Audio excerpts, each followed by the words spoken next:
ஹைட்டாக வந்து நல்லா வளர்ந்த செடி வந்து கொடுக்க மாட்டாங்க. இது நல்லாவே வளர்ந்துருக்கு உங்களுக்கு பார்த்தீங்கன்னா. நான் வந்து செடிகளை வந்து வளர்த்து கொடுக்குறேன், அதுதான் என்னுடைய கான்செப்ட்டு. ஸோ என்கிட்ட வந்தீங்கன்னா இதில் நிறைய இதெல்லாம் வந்து குட்டி குட்டியாக புதுசாக வளர்ந்த கணுக்கள் இது. ஸோ இதுலேயும் பார்த்தீங்கன்னா வந்து குட்டி குட்டியாக வளர்ந்தது. ஸோ இதில் மொட்டுகளோடவே இருந்தது.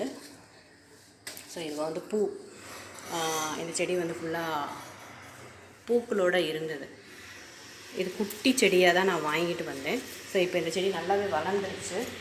ஸோ அதில் வந்து இது பார்த்திங்கன்னா நல்ல க்ரோத் இருக்கும்.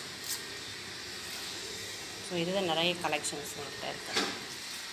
ஸோ இதுக்கப்புறமா இதை வாங்கிட்டு போய் நீங்கள் வந்து ஹெல்த்தியாக வந்து உங்கள் இன்டோர் பிளேசஸில் வந்து நீங்கள் வந்து ஈஸியாக வந்து நீங்கள் வளர்க்கலாம். ஸோ என்னுடைய இந்த வீட்டில் இந்த விண்டோ லைட்டு ஹீட்னால் வந்து கொஞ்சம் அந்த இலைகள்லாம் அப்படி இருக்கும். பட் நீங்கள் பெஸ்ட் ப்ரைஸ் கொடுக்குறேன் நான் வந்து நர்சரி